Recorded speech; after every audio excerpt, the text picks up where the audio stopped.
Thank you for inviting me. And what I am going to speak to you all about is almost forgotten science, which is called Mandala Vatika. Yeah, Vatika, we would all know, it means gardens, right? Mandala in Sanskrit actually means a circle, but it is largely used to denote sacred geometry. And I stumbled upon this ancient science when way back, I think it was in the year 2000 or something like that, when Sri Sri asked me to develop a garden for him in the Art of Living ashram in Bangalore. I was in Dubai at that time. And, I just asked him, so give me a brief, what do you want in this garden?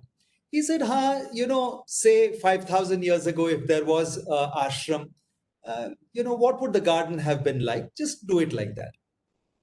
Now that really got me thinking.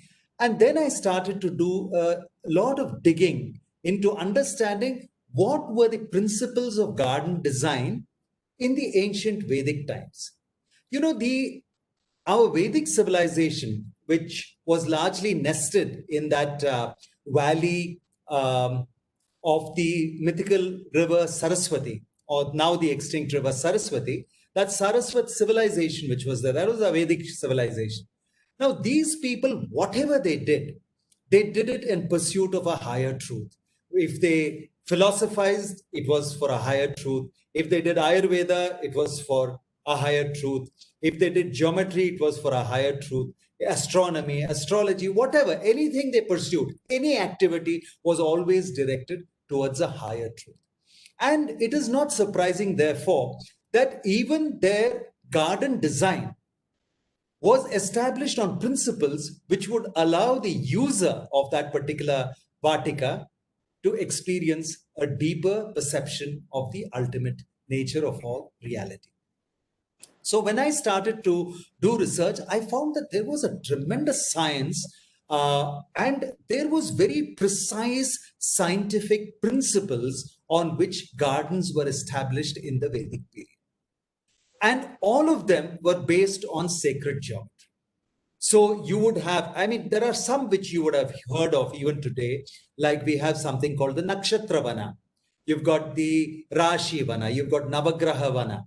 Yeah, so these are still available, although they are not really established today on the basis of the exact principles that are there, that are delineated in our ancient texts. But there are several chapters in our Rig Veda which give the basis of what this geometry should be. And then I found that there were hordes of Vatikas. There was Siddhi Vinayaka Vatika, there was Varalakshmi Vatika, there was the Durga Mandala Vatika, there was the Saptarishi Vatika. There were so many designs and principles. Please mute, Aniket, please mute everyone. Yes, so there were so many garden designs that I was fascinated. Many of these texts actually are not in Indian. And these texts I found in the Indische Bibliothek in the University of Gutenberg in West Germany, where Max Müller had done the translations of these texts. And it was so fascinating for me to know that there were so many types of Vatikas, gardens, and the geometry for each of these gardens was so precisely given. So what they would have is, they would have a piece of land in which they would make a design, a mandala. So you would have a Durga Mandala or a Saptarishi Mandala, or you would have a Subramanya Mandala, or you would have a Sudarshana Mandala, you would have a Vishnu Mandala, you would have a Shiva Mandala, you would have a Rudra Mandala. So these mandalas would actually be drawn using just a string and a peg. They never used any measuring device because it was always in proportions, in the ratios. Yeah, and they would draw these very complicated mandalas. And every space in that mandala would be populated by a particular plant. And it is detailed which plant would go into which slot in that mandala. So which house in the mandala which would house which plant, all this is given in great detail in the Vatika. So let us just have a quick look at one of the designs that is there, which will talk about, let me just do a quick screen share and I'll tell you just for you to understand what is what here. Do you all see it on the screen now? It's okay, right? So this is typically the Mandala Vatika design for the Siddhi Vinayaka Mandala. Yeah? And what you see here is a geometric design which is based on very, very precise principles. Every ratio is very, very detailed. It is detailed in the texts and exact ratio. It doesn't matter whether this garden is 100 square feet or 100 acres. It is only the proportions that are needed. Now, if you looked at this particular mandala, in the center, you see a star. Yeah. Now, actually, the star has got a very interesting thing. This star is called the Star of David, and it is available in sacred geometry all across the planet. If you go to the Judaic traditions of Israel, you go to the Freemasons traditions, you go to the Mayan and Inca civilizations, the Arabic civilizations, everywhere you go to the Buddhist mandalas, you will find all this. Star of David is a very, very precise geometry, and there is a reason for this. But in this particular mandala, there is something very interesting that happens. You will see now when I sort of fade out the rest and take out one thing, here is a triangle. Okay. Now, this triangle actually represents the forces of movement. It is the upward movement of the forces. And this is typically called the, this is typically called the triangle that is given for the Shakti. Okay. Now, if you see the next part of this mandala, you will find that what has happened. Somebody is annotating and I cannot move the screen now. Kashmira is trying to annotate, so I don't have control over my screen now. Could you...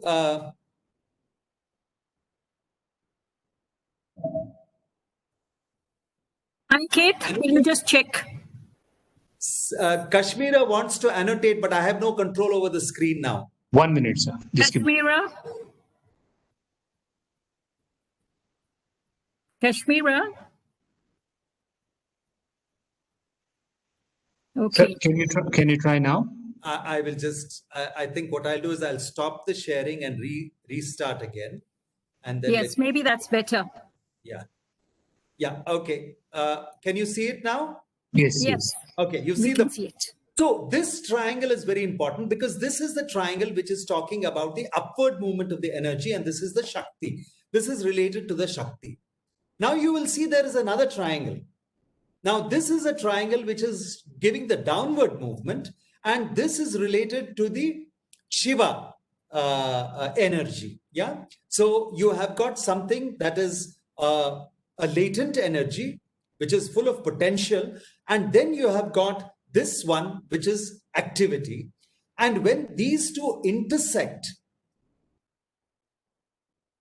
you get this Star of David. Yeah. Now, it is very interesting because when you take the story of Ganesha itself, Siddhi Vinayaka itself, how did Vinayaka come into existence? He came when Parvati created an idol, a form, a doll, using turmeric paste, which she was applying on herself because she wanted to have a bath. And with that paste, she made this and breathed life into that. And then Shiva comes along. You know the story. He comes along, and then Ganesha, who's guarding he leaves the he doesn't allow Shiva inside, so Shiva gets angry, chops his head off. You know that entire story. And then he says, okay, bring me the first living head that is there, person's head whom you will find. He tells his sevaks, and they bring him an elephant's head and they put it. This is actually encapsulated in this particular mandala. Okay, it is the Ganesha, the Shiva, the Siddhi Vinayaka is actually an energy field. It is a field. It is a wave function. It's a tattva. In Sanskrit, we call it a tattva. It is a tattva which is formed by the combination of two tattvas, two fields. One is the field of Parvati and one is the field of Shiva. And together, they form this energy field which is called Ganesha. And if you see the center portion of it, it is actually a tube. It's like a tube. It's a kaleidoscope tube. Why is it a tube? Because Ganesha Tattva, the energy of Vinayaka, is connected to our Mooladhara Chakra, which is our basal chakra, which is the point of entry for the energy. If energy has to manifest in us, the point of entry is the Mooladhara Chakra. And that is why he is called Lambhodara. That Lam sound is operating at the base of our spine, and then that energy, it opens so that that energy comes in. Yeah. So these are the kind of things that you will find in a mandala. It's a very deep science. I'm just giving you the very tip of the iceberg, but how all this gets created. Now, for example, the 8 lotus petals. You will find this in Mahanaya Buddhism, for example. You will actually find these petals representing the eightfold path. Yeah. Eightfold path of living, the right living. So, but in our mandala, this mandala, these are actually 8 manifestations of the tattva. One manifestation would be belief, the right belief, that is called sankalpa, the dhrida, the resolve, the speech, the vakya, the karya, that is the action, the life force itself, which is the jiva, the effort, which is the shrama, the thinking, the right thinking, which is the soch, and then the peace, that we all manifest that energy of peace. Yeah. So that is the shanti. So many such things happen, and this is how a Siddhi Vinayaka Mandala Vatika would be established. So there are precise details of how to draw this particular mandala, what should be the proportions, and then you will see that there are 4 openings. You will find 4 openings. Always the top will be to the north, and then you will find that these openings are, in some mandalas, they will be closed, but in this particular mandala, Vinayaka Mandala, it will be open. So when you have a mandala like this, you establish a garden. We will come back to this slide, but this would be typically how a garden would actually be established. Now, you can do this on your terrace. You can do this on a small balcony. You can do this in a garden that you have. You can do it in a public park. The proportions will remain exactly the same. Yeah. So in Siddhi Vinayaka Mandala Vatika would typically look like this, and it would be populated by 21 plant parts. Yeah. So in an actual garden, you would have these trees itself. Like you would have the Machi tree, you would have the Brahati tree, the Bilav tree, the Durvam tree, the Badri. Like that, you'll have 21 trees which will actually populate the garden. But what they also realized, the ancients, was not everybody would have a large garden. So they created a concept where you could actually draw this mandala on a tabletop using sand or a paper. Today we can use a paper. In the olden days, they used to use sand. And a small thing, maybe it's like a foot by a foot, yeah? A small mandala you draw, and then you populate. Instead of growing a tree there, you take the plant part and you put it there. And you do that with a mantra.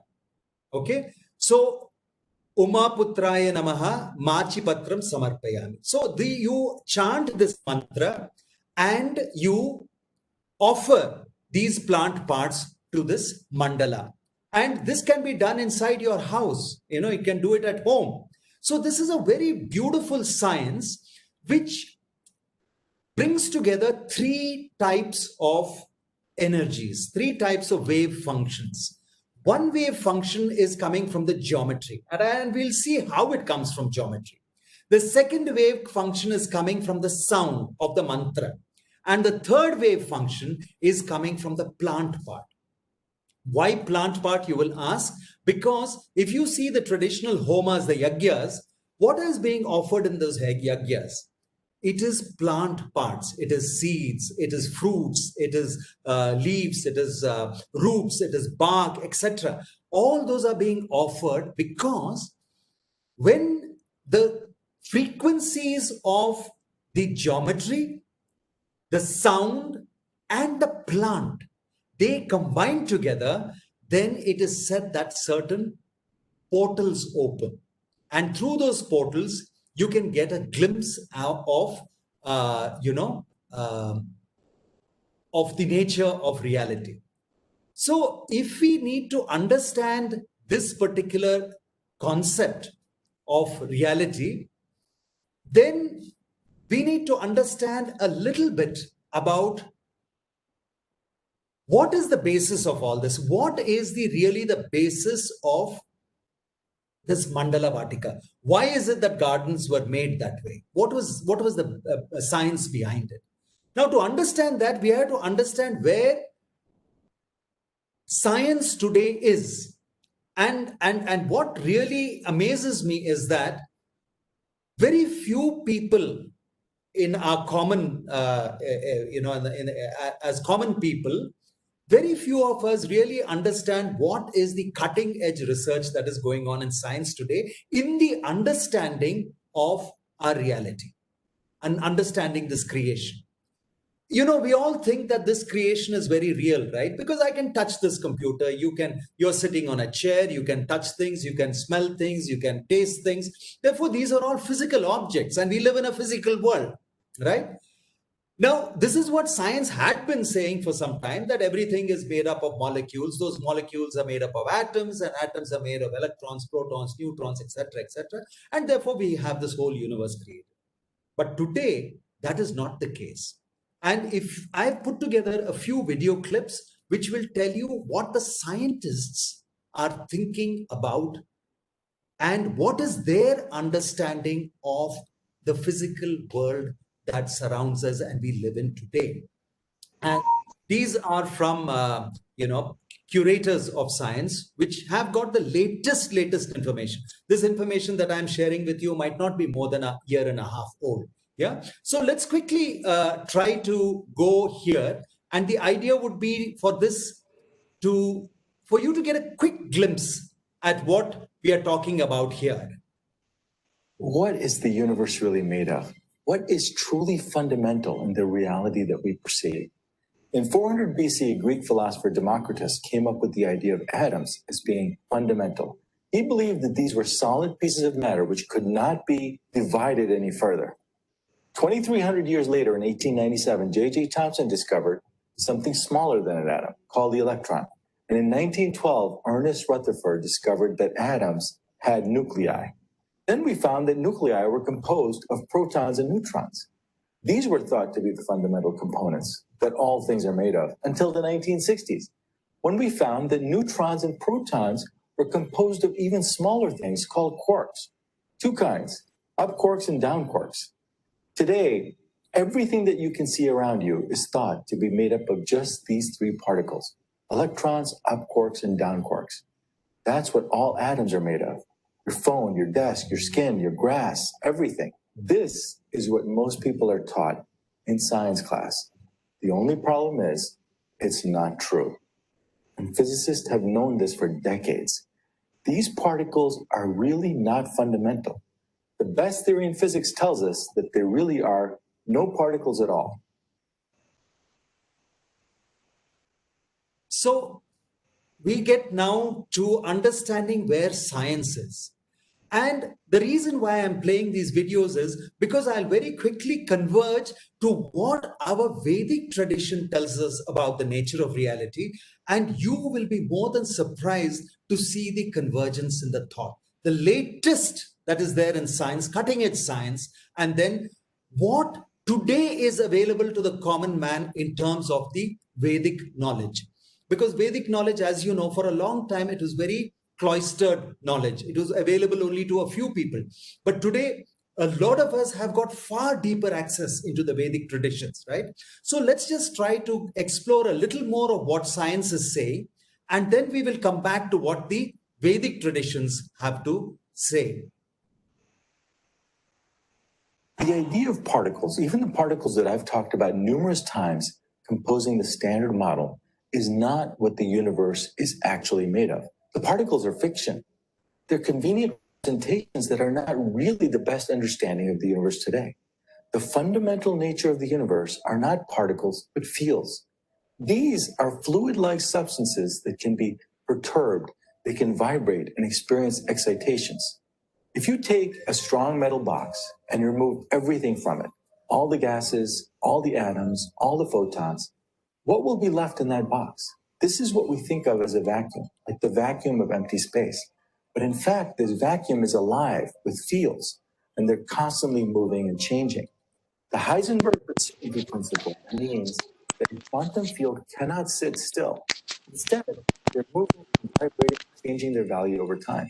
This is a computer simulation of all the bubbles that you see popping and bursting are perturbations of empty space. Particles are constantly being created and destroyed in this emptiness. These particles are really excitations of fields that pervade all of space.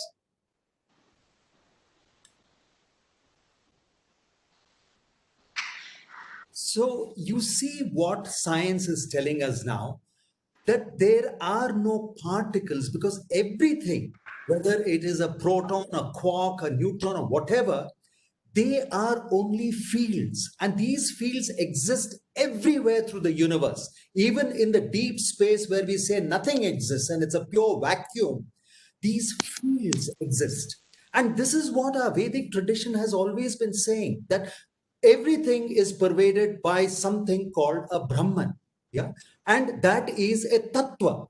What we call tattva in Vedic tradition, and what the scientists are calling as fields, they start to become more and more interesting. So let's just get a little more idea of what these fields are that he is talking about. So what in the heck are these fields, and what do they tell us about the nature of reality? Another way to visualize fields is to imagine the volume of the universe being filled with water, as if we were living in an ocean. Now imagine that instead of water, the ocean is filled with multiple fluids, about 17 different kinds of fluids, and these fluids are of different colors. This may look really spectacular and weird, but this is somewhat analogous to what our universe actually looks like, except that you cannot see these fields. All you can see is really only the excitations of 4 of the fields. You can see photons or light, which are vibrations in the electromagnetic field. Electrons are vibrations in the electron field. Up quarks and down quarks make up the protons and neutrons in the nucleus of all atoms. They are vibrations in the up quark field and down quark field, respectively. Amazingly, everything that you can see around you, your phone, your desk, flowers and trees, the earth below your feet, everything is composed of just these 4 fields.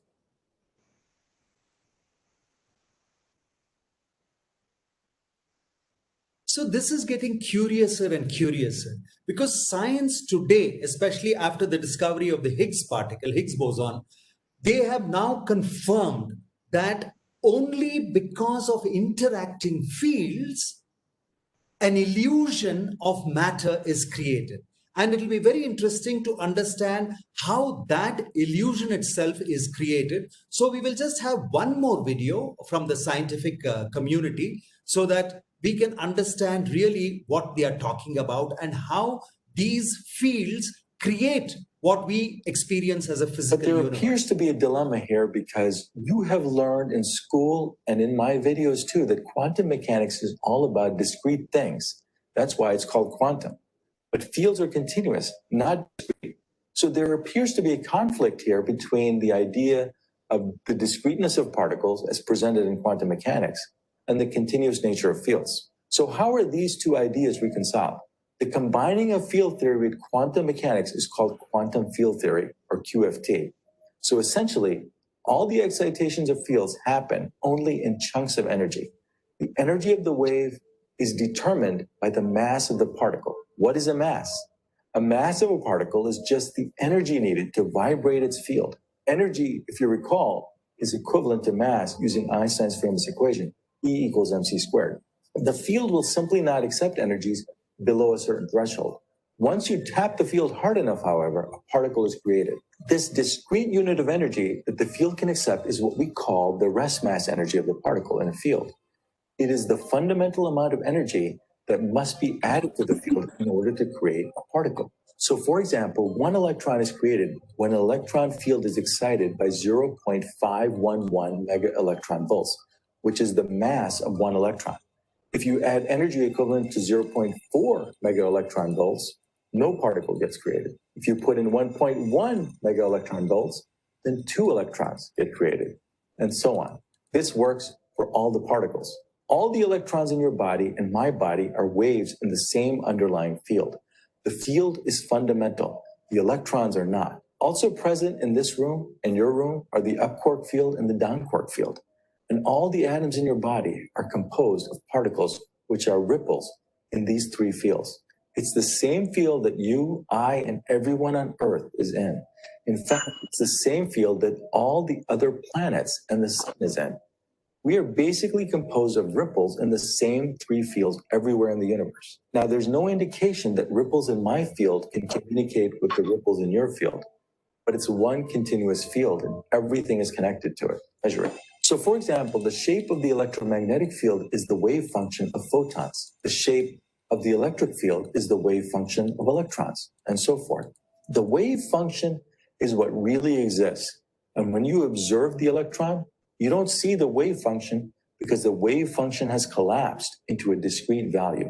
This can be predicted by Schrodinger's equation. The fields are vibrating and modulating, but when you measure them, they resolve into individual packets of energy called particles. So quantum mechanics says that fundamentally, reality is different when you measure it versus when you don't. Every particle in the universe is a tiny ripple in the underlying field, molded into a particle by the machinery of quantum mechanics.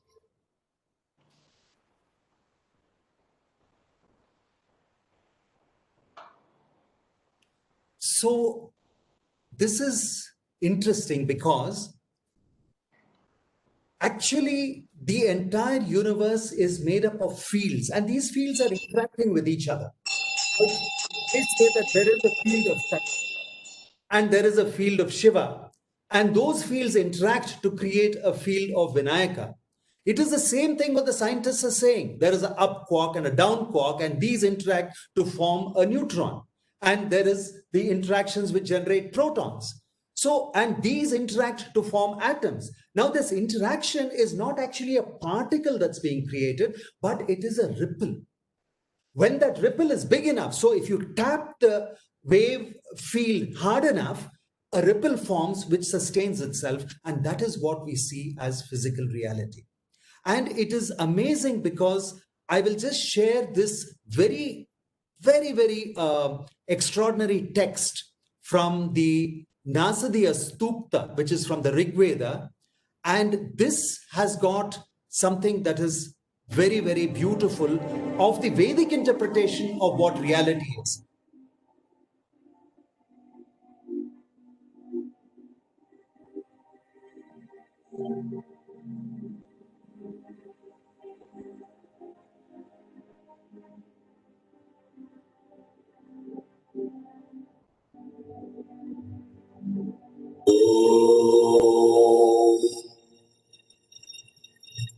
Nasada Sino Saraha Sita Arina Sita Chokyu Kimavariha Kuhakasya Sharmanam Kima Sika Veram. न मृत्युरासीदमृतं न तर्हिनरात्यान्नासीत्कृतीतः आनीतपातं स्वधया तदेकं तस्माद्धान्यन्नवरः किञ्चिदासन् तमासीत् तमसा गूढमग्रे प्रकेतं सलिलं सर्वमाहिरम् तुच्छेदावपैतयदासीत् तपसस्तन्महिना जायतैकम् कामस्ततग्रे समवर्तत विमनसूरेन्द्रं प्रथमं यदासीत् सतो बन्धुवसति निरविन्दन् हृदि प्रतिष्या कवयो मदीक्षा तिरश्चीनो विततो रश्मिरेशमनस्विहासीदुपरिस्विहासीत् प्रेतोधाः सन्महिमानसत्सधावस्थाप्रयति परस्तात् ओ अर्थावेदकर्यः प्रभो चक्षुराजातामुदयं विसृष्टिः अर्वाप्यैवा अस्य विसर्जनेनाथा भूमेदयता बभूव इयं विसृष्टिर्यता बभूव यदि वा दधेयति भागः यो अस्याध्यक्षः परमेयो हंसो अङ्गवे नयति वा नवेद ॐ शान्ति शान्ति शान्तिः हरिः ॐ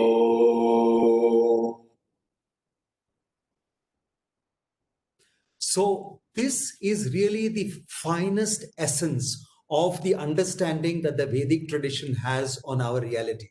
And it says that even what we call gods, like, Shiva and Brahma and Vishnu, they would not know how this creation happened because they are still the part of the manifest world. But who is that one who created in the first place, one who surveys all the heavens? And this Sukta says in the end, maybe he knows how it happened, or maybe he doesn't know how it happened. So this is so similar in terms of where the science stands, because everything you saw there, the up quarks, the down quarks, everything the Sukta is talking about. It is talking about how things have come from nothing, how the crisscrossing rays interact to create the primeval matter. So, there is so much of this. So when I was studying Mandala Vatika, what I was really keen to know was how these fields interact. So I started doing research in another field of science, which is called semantics. And semantics is where you speak a mantra, you utter a sound. They are called Bij mantras, but you utter a sound and that sound creates patterns. So I constructed an instrument, and I'll just share a quick video of what I found when I played that kind of let's just take a quick one on this. So this is various frequencies of sound and the patterns it's creating on a sand box. On a piece of paper, I put some salt actually, and the salt, the waves, the sound is creating geometry.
So you can see when we utter a sound, the sound can be in any tradition, any tradition. When there is sound uttered, the frequency of the sound can generate a pattern.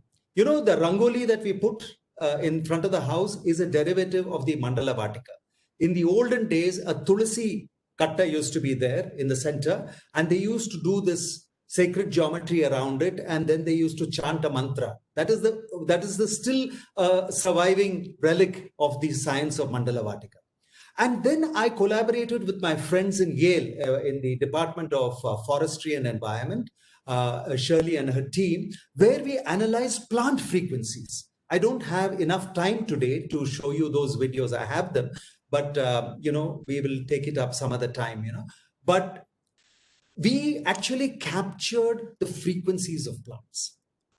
Different plants having different frequencies, and the way plants interact with those frequencies. And then it realized that these particular plant parts, or plant species, which are mentioned in the Mandala Vatika, if we go through the text of Charaka Samiti, Charaka is the father of Ayurveda.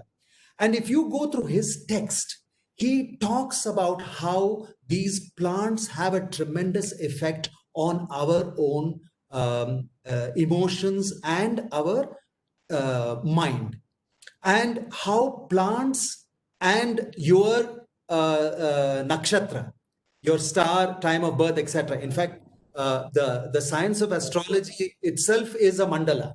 That itself is a yantra. So all these things coming together, this science of Mandala Vatika is something that I am really passionate about, because this is a science. If we don't create awareness for this, this will die. As it is, we've lost 104 Vedas. We've just got 4 left, right?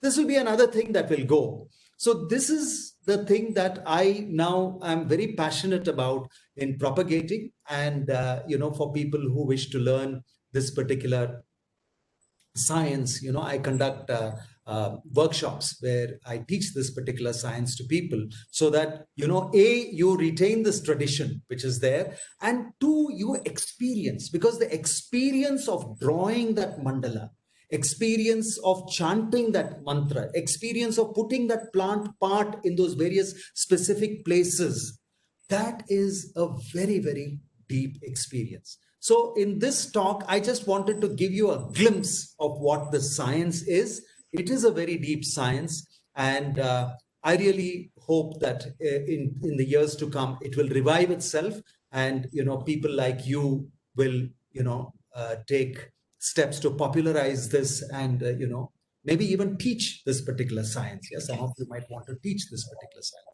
So we need more of people like you to help us revive this ancient science. So this is basically, I will stop here because I think at 7:30 we close. So I would like to keep a little time.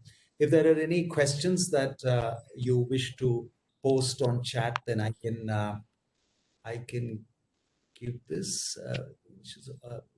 Which ancient scripture or Veda? Well, the Veda that one needs is to look at is the Rig Veda. Okay, Rig Veda is the one that has chapters on this particular Mandala Vatika. The other one is Vriksha Ayurveda. Vriksha Ayurveda, Supala's Vriksha Ayurveda. Vriksha Ayurveda has been commentaried by many people, but the Vriksha Ayurveda is another text. Charaka Samiti. So these are the texts that you would look at. Where would you find information about the workshop? Okay, what I will do is I'll just share this particular, I have a workshop on Durga Mandala Vatika. Durga is a very interesting mandala, because unlike Siddhi Vinayaka and Varalakshmi, which I did in July, Durga is a disruptor. She is an energy, a tattva, who comes and really creates chaos so that a higher equilibrium, order of equilibrium can be established from the chaos. And especially this time we are going through this COVID. COVID is typically a manifestation of a Durga-like energy, where, that tattva will completely change and create chaos, so that from that chaos, a new order emerges. So aligning ourselves to that tattva in these times through the use of things like Mandala Vatika will be extremely beneficial. So that is how during Navratri, I thought of this particular mandala. And you can see that registration link which says tiny.cc mandala. Sajani, I will share the link with her and she can share it with you. But otherwise, you're welcome to WhatsApp me on this number or email me, and I'll be more than happy to respond to your queries. Any more chats that are there any parks where yes, you will find a Nakshatra Mandala Vatika at gate number 5 and the Art of Living Ashram when you enter.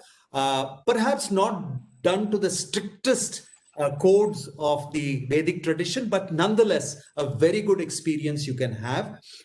There is also inbuilt in that a Rashi Vana and a Navagraha Vana. So 3 Vanas you can experience. And are there any parks? Okay. So I think basically those were the questions that I was looking at. Yes, would you like to, did you not appearing? Yes, go ahead. Yeah, I have a Vidisha plot, which is, Vidisha as per Vastu. It is not having main directions, but having sub directions. So which mandala can be drawn? And because we want to build a house there as per Vastu, but which mandala can be drawn on that to have maximum benefit? That may be a little bit of a overstretch to do an entire plot.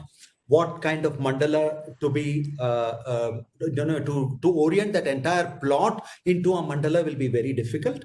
Although I am doing it for very large townships. There is a 600-acre township near Chennai, which I am working as a consultant for the Mandala Vatika design. But for your house, what I would suggest is build whatever house you want to build as per the best of the Vastu that is available to you. But what you could practice in that house would be certain mandalas which are beneficial, not beneficial, I would say more congruent with who you are. So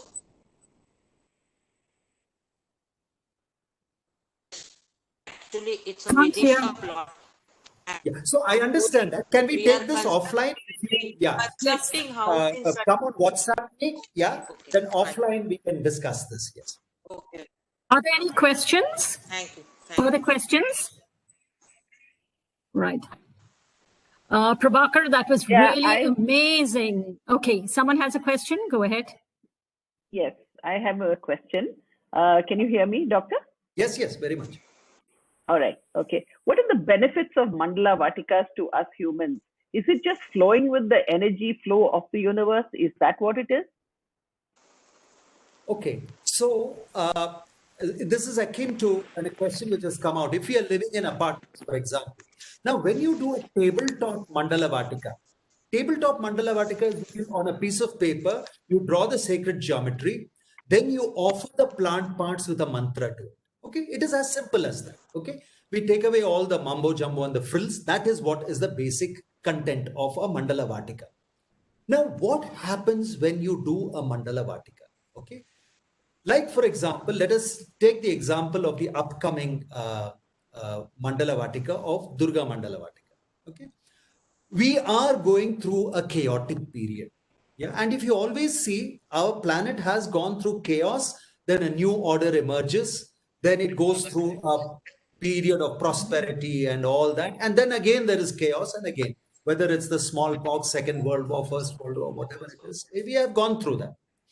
Now, typically, of a tattva that is associated with this kind of a change, Durga Mata is you use it in 2 situations. When you find your life is in a rut and you're stuck, you're not able to make a change in life, then you invoke the Durga energy.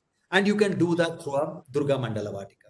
Or your life is going through a chaotic period, in which case, when you align yourself to the wave function of the Durga energy, then you're congruent. You're not fighting it, but you are congruent with what it is wanting to do. That is my understanding of it, and that's how I have tried to look at it. But I believe ultimately, when you take away all the frills and all the rituals and everything, this is what the essence of these mandalas and Mandala Vatika is. I hope I've been able to answer a bit of that. Yes, you have. Thank you. Thank you so much.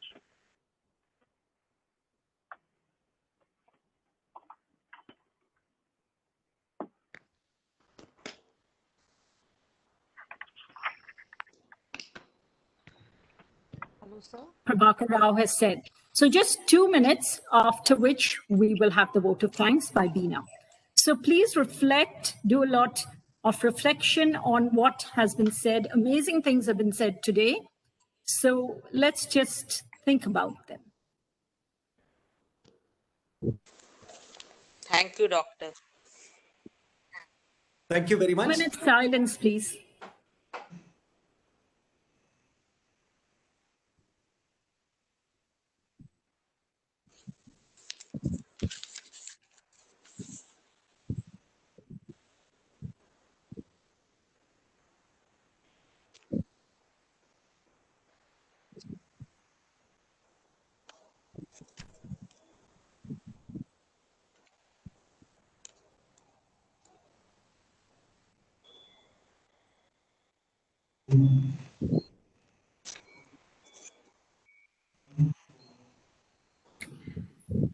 Okay, we shall now have the vote of thanks by Beena Mirchandani.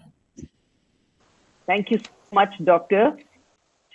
Thank you very Thank you much. so much. It was just an amazing journey through Vedic civilization by the Saraswati River, right through to modern day, science and what the connection is between both of them. Thank you so much. We learned so much. I don't know where to start because we learned about the star and we learned about the focus of movement in the triangles, the Shakti and the Shiva energies. The 3 wave functions was very exciting to learn about. And what I was particularly interested was these fields that exist through the universe, which I think both, you say that science as well as Vedic tradition, both of them actually match in this particular instance. And that was also very, very interesting to learn. I'm definitely going to look up all this and learn more about it. But I did like that sentence that you said, which is, maybe he knows or maybe he doesn't know. I think we are all a little stuck in that sometimes. But yes, we do believe that there is some energy out there which actually puts such a beautiful universe together. So thank you so much for all this information. And it was a very, very insightful talk and very detailed. And I'm sure you have plenty of knowledge to share. So maybe we can have another exciting session with you on something else. Thank you. Thank you so much. Yes. Thank you so much, Doctor. Thank you. Very nice session. Thank you, Beena. And really, Prabhakar, we are really so blessed to have you over here with us. So we look forward to having you sometime again on, as Beena said, another subject.